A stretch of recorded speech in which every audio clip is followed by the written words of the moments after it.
So let's get into our webinar for today on how to build a partner enablement program designed for success. My name is Taunya MacDonald. I'm the Director of Customer Success here at LearnExperts. Our marketing guru, Anu, is in the background running the show, so you may hear her helping with questions that come up during the webinar. I'm really happy that you could all join me today to talk about how to build a great partner enablement program.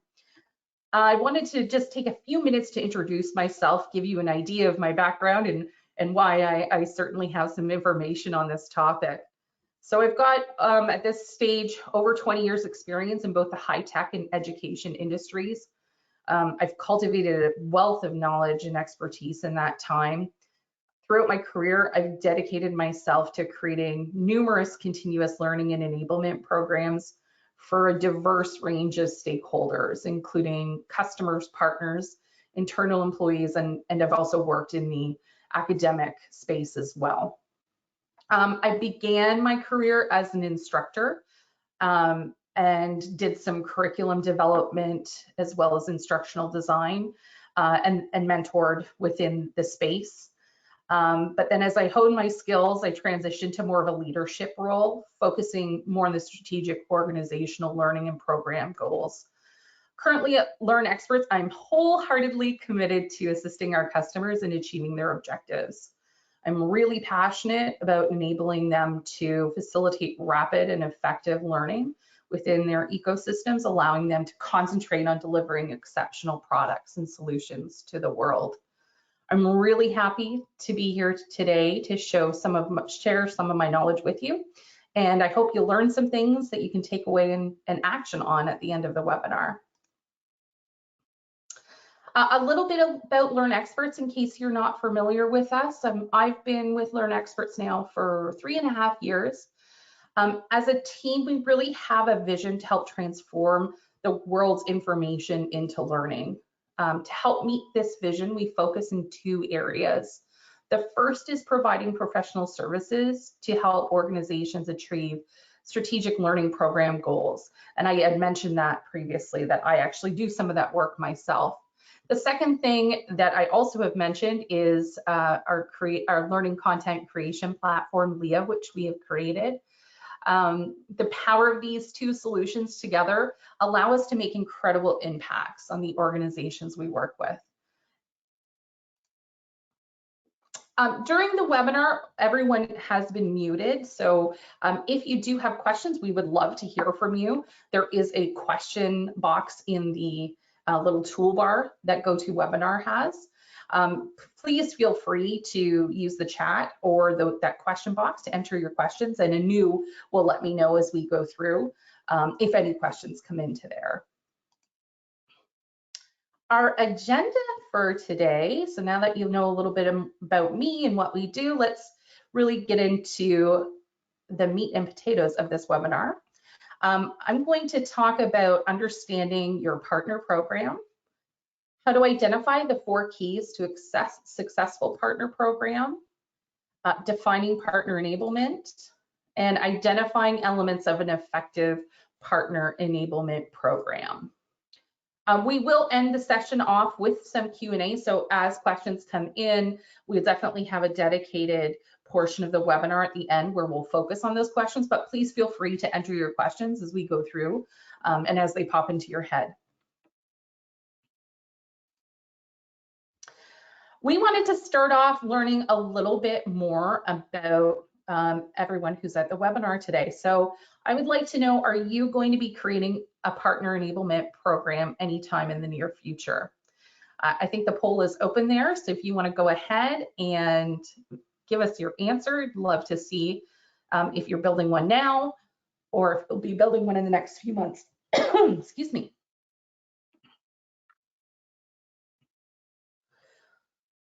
We'll give everyone just a few more seconds.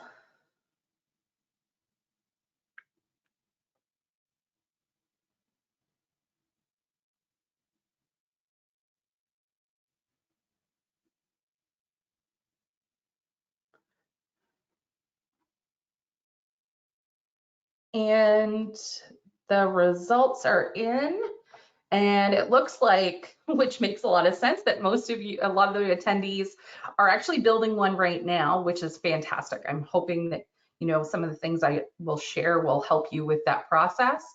A few of you will be building them in the next few months. And then some of you look like you'll be building some in the future. So definitely a lot of information to share.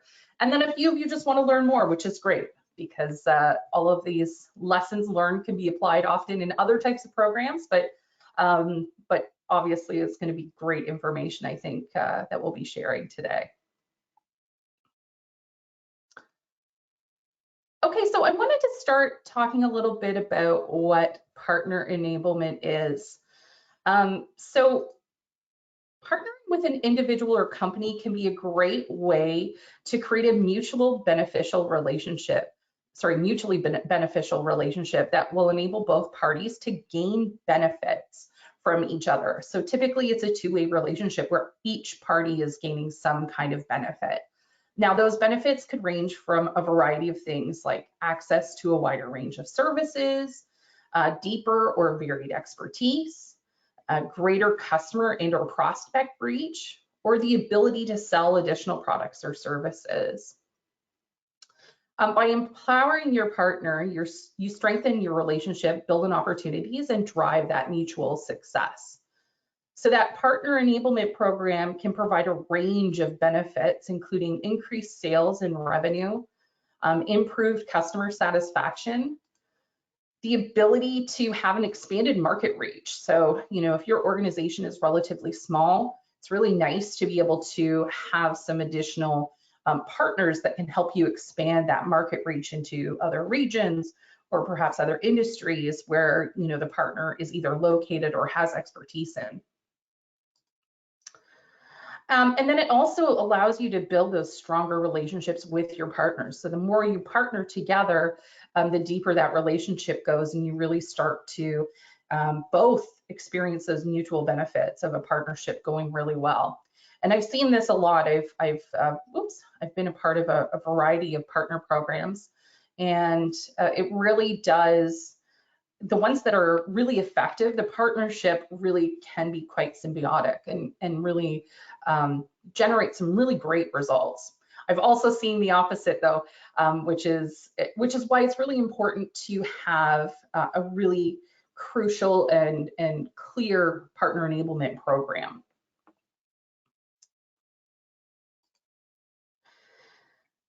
Successful partnerships, they require effort and commitment on both sides of the partnership. Where I've really seen a lot of pitfalls when it comes to those partnerships is, the partner process itself. So we've got to really think about that partner program. So the program itself is more broad than just the enablement program that it encompasses.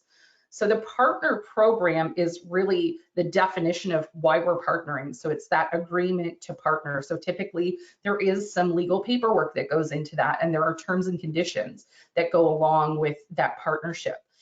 Where I've seen partner programs that have not been as successful is where there's a lot of effort put into winning that partnership, now establishing, okay, we're going to be partners. This is the way in which we're going to partner. And then that relationship is not really given a lot of attention or a lot of thought. So once the paperwork is signed, we're partners, and we assume, that will just go off and work on its own. But that's just simply not the way that it works. You really need to invest that time and resources to make that relationship successful and to ensure your partners address your products or your solutions in the best way. You have to really give a very specific enablement that's part of that investment. So you really want to make sure that they are equipped to then go off and meet their customers and their contacts and present your organization's products and solutions in a way that is going to be beneficial. Because it could be a detriment to you to, have messaging out there that is contrary to what your messaging is internally and could affect your brand. In order to ensure that success, the goals you want to achieve with the program should be really clearly defined for both you and the person or organization that you're partnering with. Finally, you really want to ensure you've got a plan in place that includes a continuous learning strategy to enable your partners. So if you want to think about your partners, it's almost an extension of your internal employees. And just as you continue to invest in your employees' knowledge, and as your products or solutions evolve, you have to provide that knowledge transfer to your internal employees. The same goes for your partners. They have to evolve with you, and they can't exist in a vacuum. And if that happens, that's really where that relationship is going to stop being as beneficial for both parties.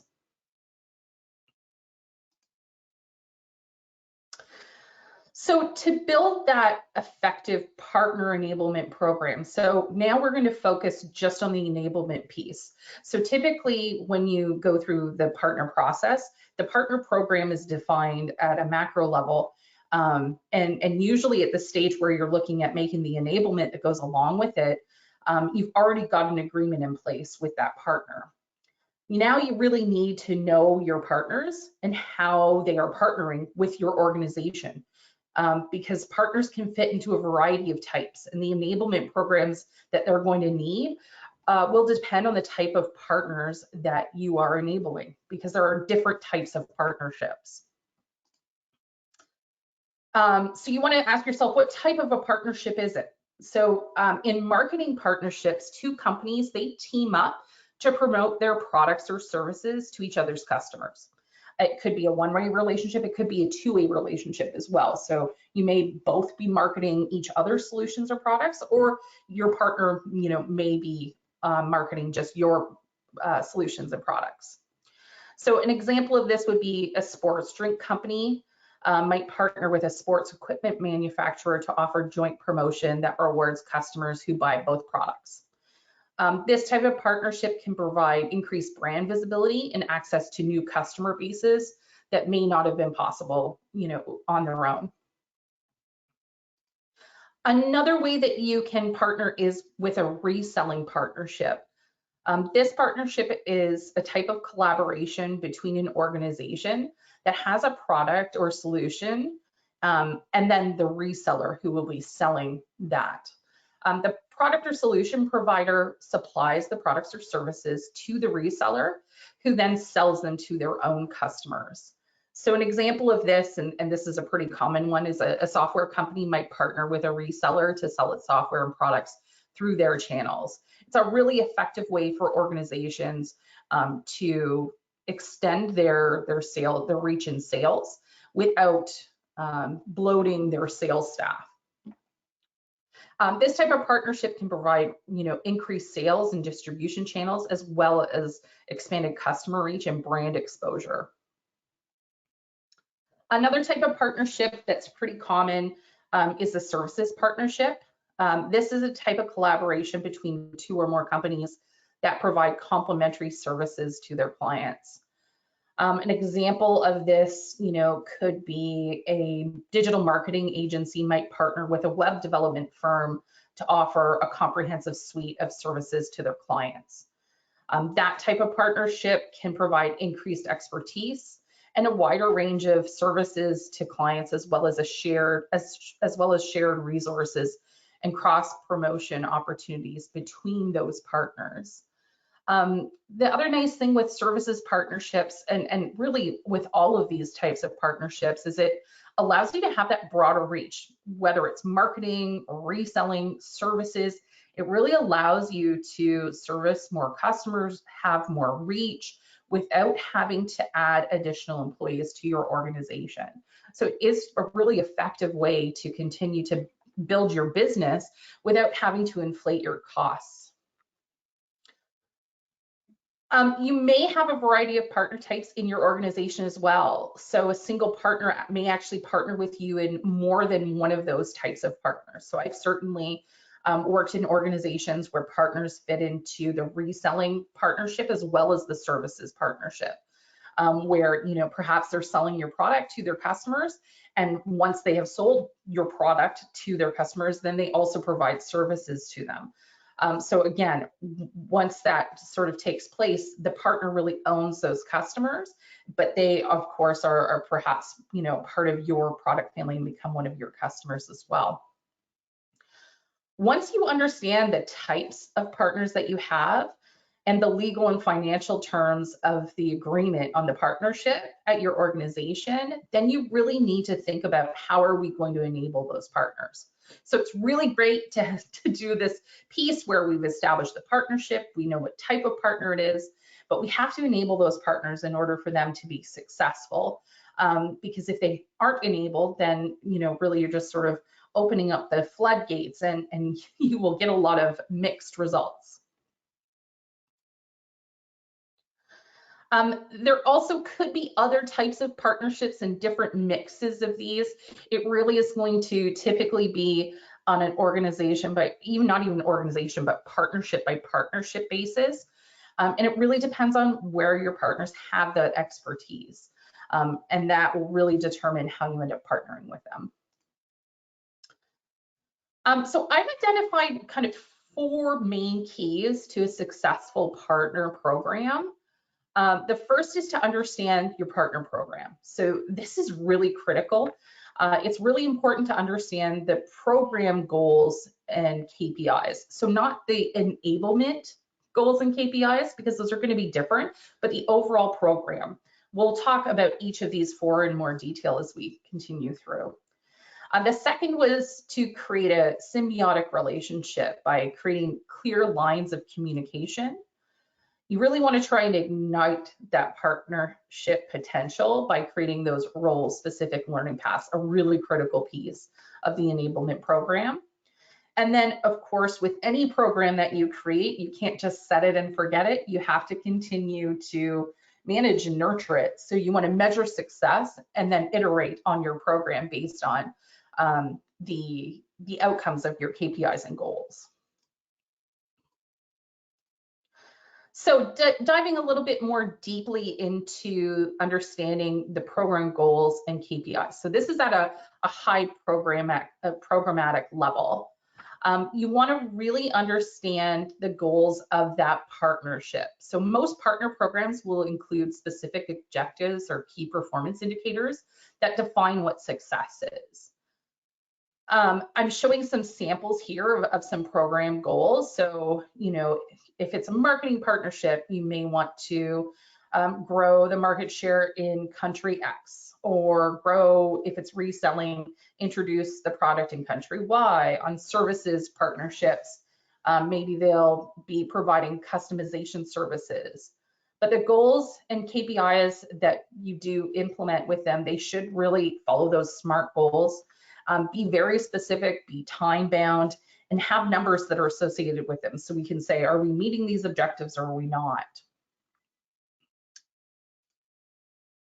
Some sample program KPIs. So these would be overall, before creating an enablement program and the KPIs associated with it, you want to understand some of those specific KPIs. So the number of leads, lead quality, the cost per lead. On the reselling side of things, similar marketing and the sales have some similar KPIs, but then obviously there would be, what does the funnel look like? So the number of opportunities that are coming in from them, the number of wins. And then on services partners, it's really around the type of services, the amount of services that they are providing, as well as some of these, which isn't indicated here, but others, KPIs that I've seen really frequently on the services side is the depth of knowledge. So if you have a very complex industry that you're serving or a complex product or solution, it may be necessary for that partnership to also really go deeply and be able to provide that level of depth of knowledge to your customers as well. Having a really good understanding of what the expectation is for your overall program is really going to help you then structure your enablement program. So it's really critical, if you've been tasked with the partner enablement program, to have a very solid understanding of what that partner agreement is, and then what are your goals? What are you really trying to achieve with this partnership? Because you want to make sure that that partnership is worth the level of effort. And so you really want to make sure that you're measuring it. The other one that I mentioned was those clear lines of communication. This is critically important. I've worked with a few organizations where their partner programs were struggling. And often the problems with those partnerships really boiled down to their ability to have clear lines of communication, so lack of communication or the inability of the partner to know where to go to get additional information. And along with that, the clear enablement so that they're equipped to be able to go and deliver your products and solutions. So that clear two-way communication with your partner is just critical. I cannot emphasize that one enough. Both parties should understand how you will communicate to ensure seamless transfer of information for joint success. So that could include having regular check-in meetings, having dedicated individuals that the partners can access or reach out to for questions, or knowing really clearly where to go to get information.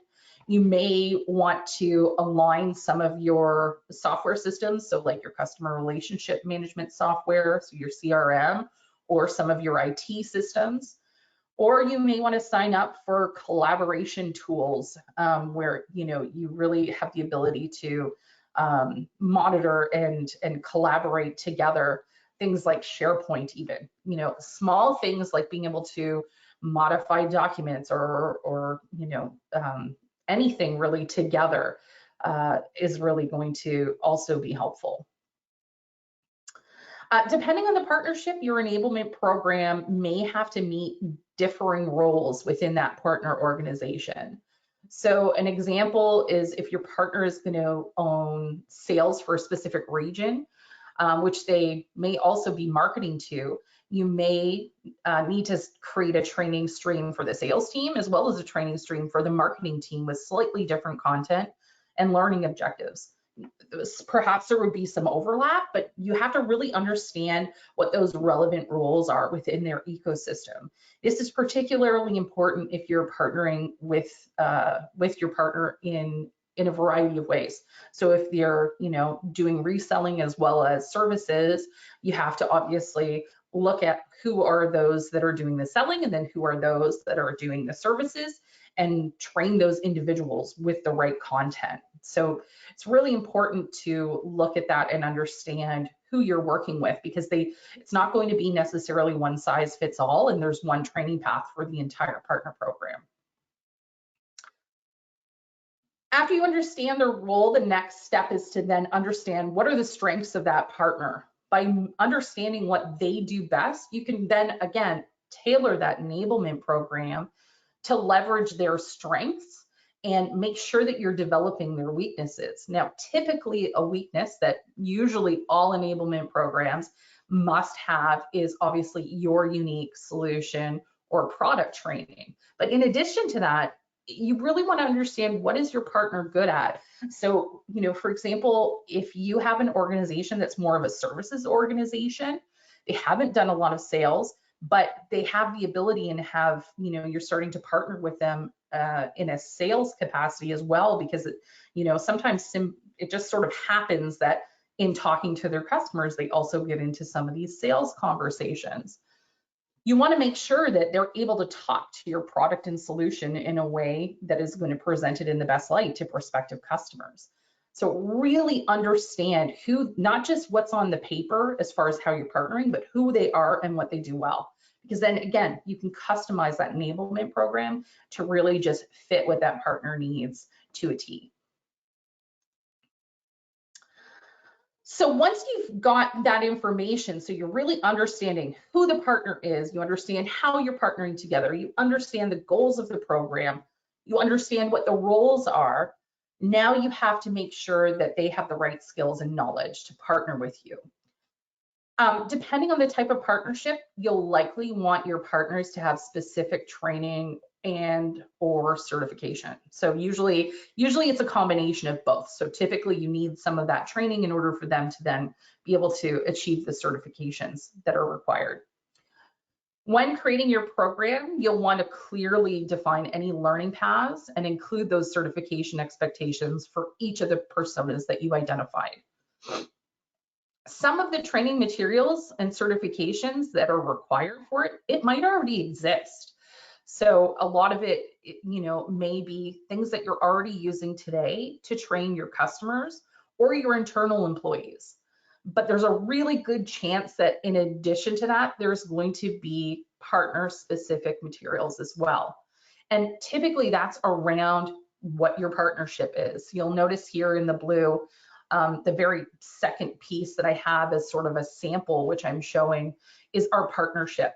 It's really important that they also understand what you understand, so that you're kind of starting from the same starting point and you're actually working towards the same goals. So it's a really important piece. And again, those partnerships, and when you're signing these contracts, they're usually done at a relatively high level. And then, some of the practitioners might not even understand all of those details. So that typically should be part of your enablement program. So it goes beyond just the typical customer training that you might do. And you have to really clearly define and enable them in the partnership expectations and really make things clear to them. And your enablement is going to really help with that. You want to make sure also within this to include specific expectations around learning and certification. I really recommend this, and this kind of bubbles up into that partner agreement that you do in the first place. But I really recommend including those expectations for learning and certification in the agreements themselves, so in the partner agreement. And then track metrics to determine if they're following through on the required learning. Everyone has to have, I always say this with the partner program things, everyone has to have a little skin in the game.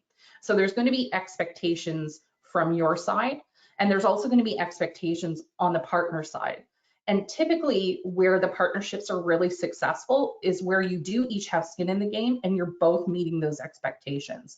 That's where I've seen partner programs work really well, is when both are really focused on that partnership and really going to put in the effort that's required for it to be successful.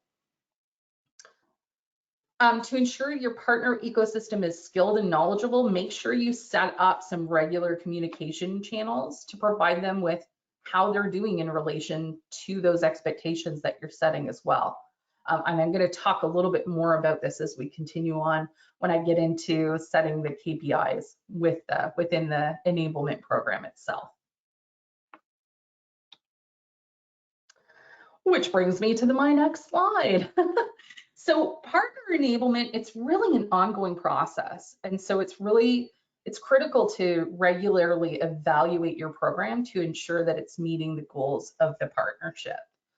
So you want to use those goals and KPIs to measure the progress from a quantitative perspective. You want to solicit feedback as well on a regular basis to get a qualitative perspective. So it's really important to look at how they're doing, so some of the partner programs that I've run in the past, I would have regular check-in meetings with every partner. Now, it wasn't necessarily the same frequency for every type of partner, just depends on how broad your program is and how much bandwidth you have. But it was about, okay, we said we would do X, Y, and Z. Where are we at compared to what the expectation is? And then if we're meeting those things, great, let's keep going with this. But if we're not, then let's choose a path forward and see how we can make adjustments or remove any roadblocks so that the partner can continue to get success and go forward with their enablement goals. You want to really make sure that the goals are built into the enablement program itself and they relate to the training and certification that you make in those paths. But then you also really need to make sure that they tie back into the overall partner program goals to ensure that the program is having its intended effect. If it's not, the enablement program may require adjustments. So you can't do an enablement program in a vacuum from the broader program itself. So, you have to, and that's why it's so important to do that work up in the front to make sure you understand what the program is and what your goals are with that program. Then whenever you're setting up your enablement program, it goes beyond just creating some training and throwing it at them and saying, here, learn. You really are saying, these are the critical pieces. This is the timeline in which we need to achieve this so that you are then, well equipped to go and work with your partners. So typically the enablement goals, and we have some samples here, they go beyond just the enablement piece. So have X employees completed their full training path by a certain time. So that's a very common one, regardless of the type of partner. But with this one, for example, increase partner, sorry, I'm realizing I wasn't showing my cursor. So increase partner generated leads by W% after X employees are certified. So this one goes a little bit deeper. It's not just a surface level metric. You really want to see as the partner is getting more and more enabled and they have more and more information and knowledge, is that actually having the intended effect, which is generating more leads in a marketing partnership? Or is it, you know, if you're on a services partnership, have X employees certified on the product positioning by X amount of time, so that they can then understand how to talk to the customers that they're working with. So really build your enablement goals to really align with the program goals so that you can measure and look at them together and say, we're achieving our, you know, it lets you look and get even more information from those metrics. You can say, okay, we're meeting our training and certification goals, but we're not seeing the results in the KPIs for the marketing partnership. So we're not getting more leads, or you know, we're not seeing any leads that are closing that are coming from this particular partner. If you're not achieving the overall partner goals, but you're achieving your enablement goals, that typically means there's probably a misalignment in your enablement program. Typically, it means there maybe is a little bit more information that's needed. If it's an existing partner, maybe they've had some turnover and you need to look at who's working with customers at the partner, and maybe there are new people that need to be trained. So it's really important to focus on those metrics and understand what's important. So the enablement program itself, there's a lot of misconceptions that it's just training. So I really wanted to clear that up. It's actually the enablement program itself. It has a lot of factors involved with it. And an effective one requires sort of all of these things in order to be successful. So onboarding, initially, there obviously has to be some training where you bring them in and give them that onboarding, almost as if you would a new employee, so an internal employee. They need to be onboarded. A partner is exactly the same. You then obviously have to give them some training on your product, service, or solution. So again, what piece of it is important to them? You don't need to train them on every single product and solution you have. Just focus on the ones that are going to be important to them, that they're going to be working with, so that you're using their time most effectively. We also have to have some sales and marketing education, even if they're not one of those types of partners. It's important that they understand your product, they understand your position in the marketplace.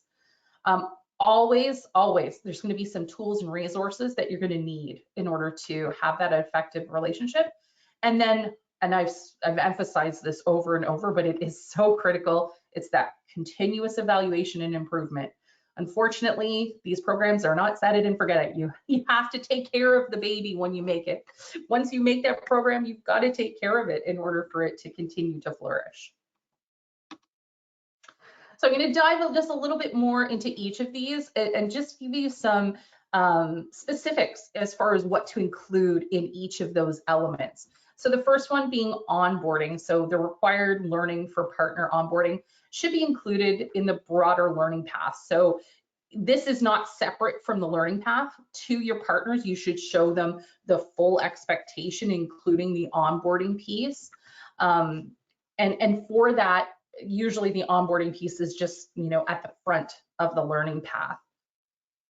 We recommend starting your partner onboarding with an introduction to your company, which I showed on the learning path that I included, your brand, and the teams. So it's very similar to internal employee onboarding, but again, you may want to have some tweaks. There may be sensitive information that you don't want to share with your partner. So typically you're not reinventing the wheel from your internal onboarding programs.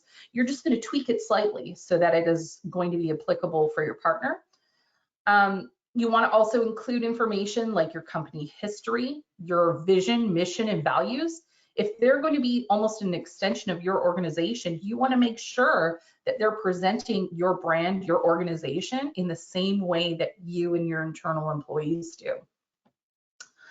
It's also a really good idea to provide an overview of your portfolio products and goals. Their onboarding, as I said, will usually overlap with that internal onboarding. So just make sure that you're evaluating what they need and also try and identify gaps. So there are going to be certain things that internal employees will naturally learn or get from their coworkers or people they're working with. Try and think about those things and where those might be missing. If you have, let's say, like a mentorship program, or some organizations have like a buddy program where you first start, you get a buddy who you can kind of go to and ask questions to. That also could be a good idea for your partner program. Maybe they need that person who is a touch point. You also want to really clearly show them what those training paths are and set the expectations. So what are the deliverables and milestones of your partner enablement program? So they really understand what to expect and the time investment that they're going to require as well. This includes things like where they can find resources, what kind of training they can expect, when they need to have it completed by, as well as any available support channels that they have. So who to contact for X, Y, and Z types of questions.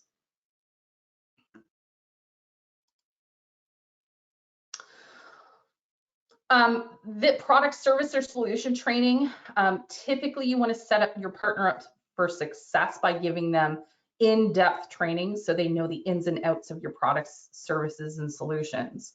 You want to think about how you're delivering that training. So it could be through a blended approach with some instructor-led training, some workshops, some e-learning. I would try and mix it up, but I also, on the partner side, I've seen a lot of programs that start with some in-person or kind of macro learning up front, and then a lot more e-learning as time goes on.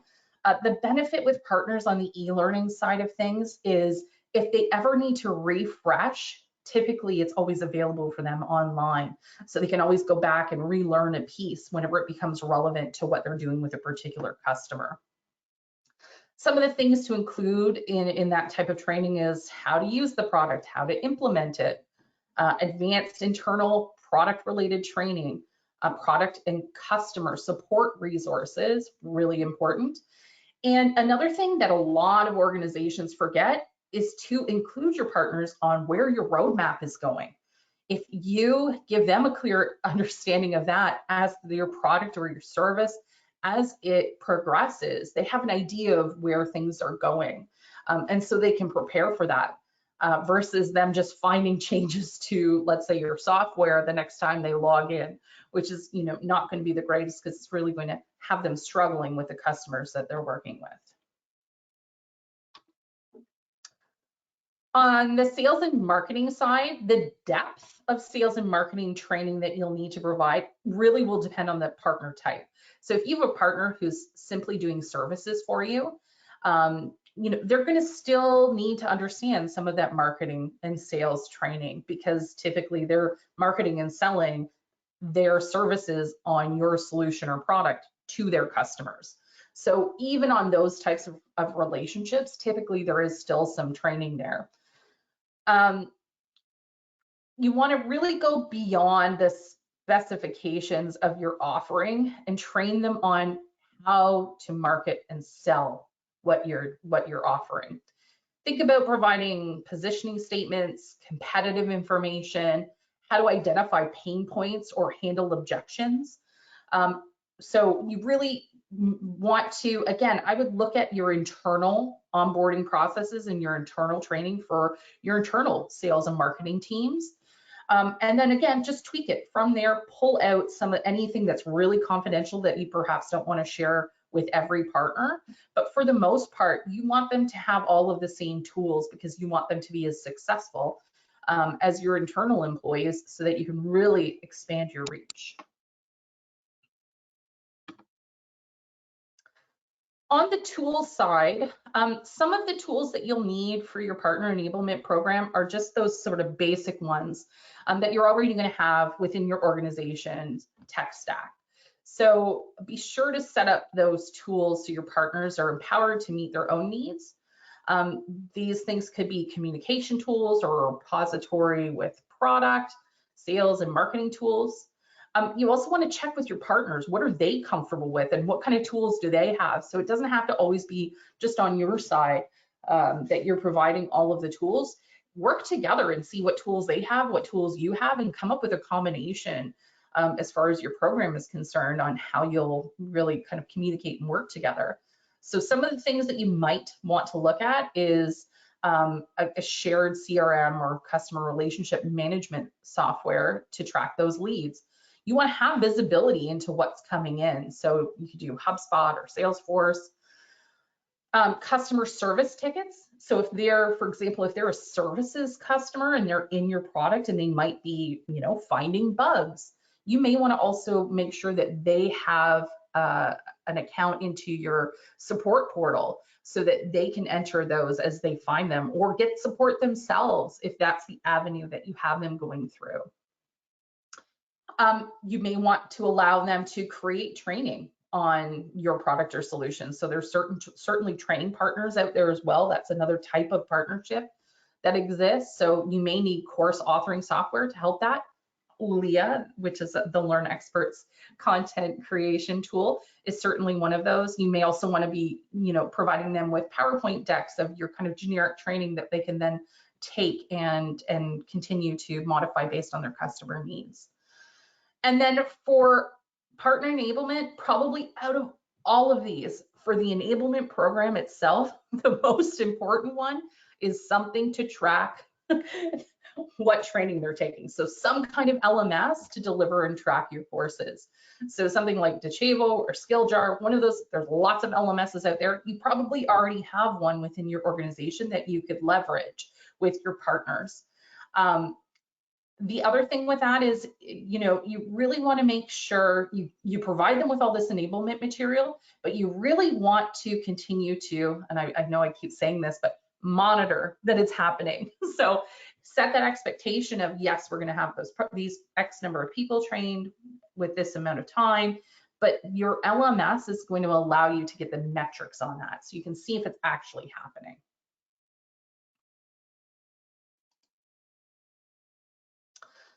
The continuous evaluation and continuous improvement, this is sort of the last piece, but I talk about it throughout. This is important. This is crucial to have a really successful program.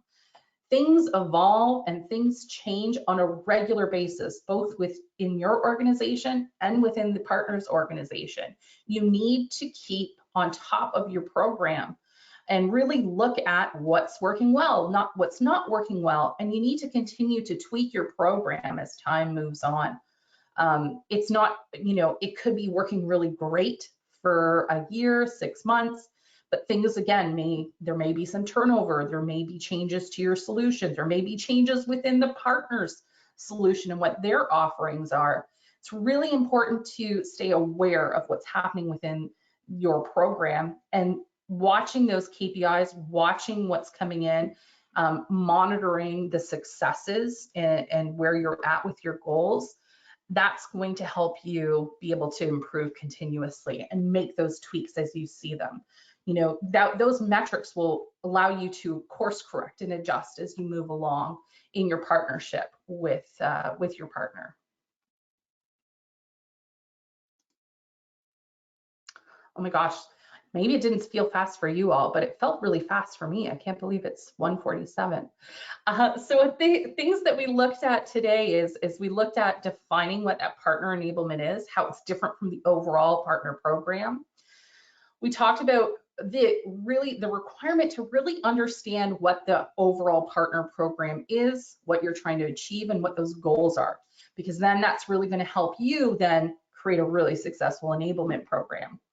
So then we looked at those 4 keys that to me are really important when it comes to the success of a partner program. And then we talked about some of those elements that you're going to find in pretty much every partner enablement program. So looking at those things that most of them include, and sort of giving some examples of what's included in each of those elements. So there's actually quite a bit to do whenever you have a partner enablement program. But when they are done well and with intention, and they're given the right focus, they can be really successful. I've worked in organizations and have worked with our customers on partner enablement as well, and seen some really great successes whenever there really is clear intention, there's resources put into it, and things are continuously evaluated. I've also seen the other side of the coin as well, in instances where, you know, they haven't followed some of these keys to success. And in those instances, what typically ends up happening with those partnerships is, you know, the partner agreement is signed, it goes off into the stratosphere, and not much happens with that partner. And then, you know, your organization thinks, well, partnering is not for us, it's not going to be successful. Look, we haven't really gone anywhere with this. But if you don't give it the effort, then you're really shooting yourself in the foot, and you're missing a great opportunity with a partnership.